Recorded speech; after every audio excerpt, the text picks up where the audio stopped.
Welcome back my dear students to my YouTube channel once again students. आज के इस video में हम नेशनल मींस का मेरिट स्कॉलरशिप टेस्ट के बारे में सारा कुछ देखेंगे।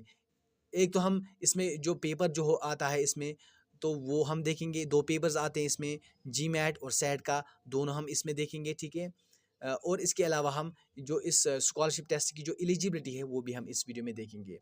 वीडियो आगे बढ़ाने से पहले मैं आपसे रिक्वेस्ट करूंगा कि अगर आप चैनल पर नए हो तो चैनल को सब्सक्राइब जरूर कीजिएगा और बेल नोटिफिकेशन आइकन को भी आप प्रेस कीजिएगा ताकि जो मेरे आने वाले वीडियोस की नोटिफिकेशन होगी वो भी आपको मिलती रहे।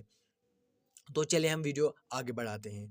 सबसे पहले मैं आपको बताना चाहूँगा कि इस वीडियो में हम खाली इस पेपर को देखेंगे। सॉल्व्ड पेपर मैंने ये नहीं लाया है। अगर आप चाहते हो कि मैं इस पेपर का सॉल्व्ड पेपर भी लाऊं आपके लिए, उसके लिए भी एक अलग से वीडियो बनाऊं, तो आप कमेंट सेक्शन में मुझे ज़रूर बताइएगा, ठीक है।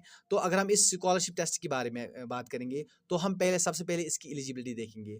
तो अगर आप चाहते हो इस एग्ज़ामिनेशन को देना, ठीक है, तो आपको चाहिए कि आप को जो क्लास 8th का एग्ज़ामिनेशन है वो आपको पास आउट करना है, ठीक है। आपको उसमें 55% मार्क्स लाने हैं, यानी कि जो जनरल कैटेगरी के स्टूडेंट्स हैं उनको 55% मार्क्स होने चाहिए और एससी और एसटी के जो स्टूडेंट्स हैं उनको 50% मार्क्स होने चाहिए, ठीक है। मिनिमम 50% मार्क्स उनके होने चाहिए ताकि वो इस एग्जामिनेशन को दे, ठीक है। इसके अलावा मैं आपको बताना चाहूँगा कि जो ये पेपर होता है ये खाली इस एग्जामिनेशन को खाली जो गवर्नमेंट स्कूल्स के बच्चे हैं और वही दे सकते हैं, ठीक है। जो प्राइवेट स्कूल के बच्चे हैं या जो केंद्रीय विद्यालय या नवोदय विद्यालय के स्टूडेंट्स हैं वो इसमें पार्टिसिपेट नहीं कर सकते। ये खाली गवर्नमेंट स्कूल्स के बच्चों के लिए है, ठीक है। ये स्कॉलरशिप टेस्ट खाली गवर्नमेंट स्कूल के बच्चे ही दे सकते हैं, ठीक है। इसमें आपको दो और एक और एलिजिबिलिटी इसमें क्या है, आपकी जो फैमिली इनकम है वो 3.5 लाख से कम होनी चाहिए, ठीक है।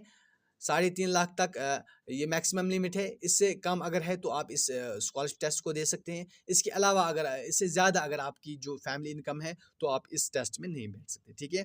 और आप और एक एलिजिबिलिटी ये है कि आप इंडिया में रहने वाले हो, यानी कि इंडियंस हो। अगर आप इंडियन हैं तभी आप इस एग्जामिनेशन को दे सकते हो, ठीक है। इसमें आपको जो पेपर्स होते हैं, दो पेपर्स होते हैं, जीमैट और सैट, ठीक है।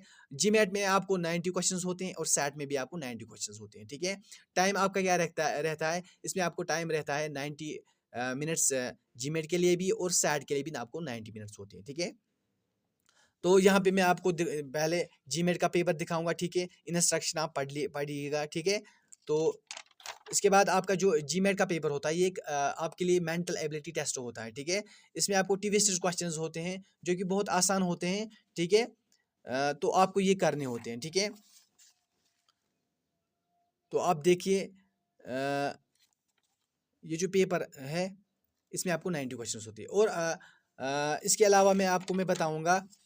आप स्क्रीनशॉट उठाइए आप इसका साथ साथ में, ठीक है। और इसको घर में आप कीजिए, आप देखिए इसमें आपको कितना इसमें से आप कितना कुछ कर पाते हो, ठीक है।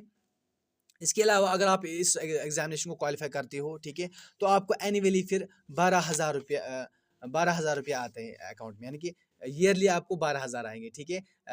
फिर नेक्स्ट ईयर या आपको 12th तक ये स्कॉलरशिप कंटिन्यू रहेगा, ठीक है। नेक्स्ट ईयर फिर आपको रिन्यू करना होता है ये स्कॉलरशिप, तो आपको फिर से 12,000 आएंगे, ठीक है। तो ये आपका होता है जो मैथ का पेपर होता है, इसमें आपको 90 क्वेश्चंस होते हैं, ठीक है। और एलिजिबिलिटी क्या है इसमें, फिर आपके एग्जामिनेशन के आप क्वालिफाइंग मार्क्स जो होते हैं इसमें वो 40% होते हैं, यानी कि अगर आपके पास आपको जीमैट और सैट में दोनों में 40% मार्क्स आते हैं तो आप इसको क्वालिफाई करते हो, ठीक है। 1 लाख बच्चों को ये स्कॉलरशिप हर साल दी जाती है, यानी कि, ठीक है। तो आप ये पेपर दूसरा जो है ये सैट का जो पेपर होता है ये जनरल नॉलेज बेस्ड होता है। इसमें आपको मैथमेटिक्स भी होता है, मैथमेटिक्स में से क्वेश्चंस आते हैं, इसमें आपको साइंस में से क्वेश्चंस आते हैं, एसएसटी में से क्वेश्चंस आते हैं, साइंस में से आपको क्वेश्चंस आते हैं, ठीक है। बहुत ही अच्छा पेपर होता है, ठीक है। तो आप इसका स्क्रीनशॉट उठाते रहना, ठीक है। और अगर आप चाहते हो कि मैं इसका जो सॉल्व पेपर लाऊं आपके लिए तो आप इस कमेंट सेक्शन में आप मुझे बताएगा, ठीक है।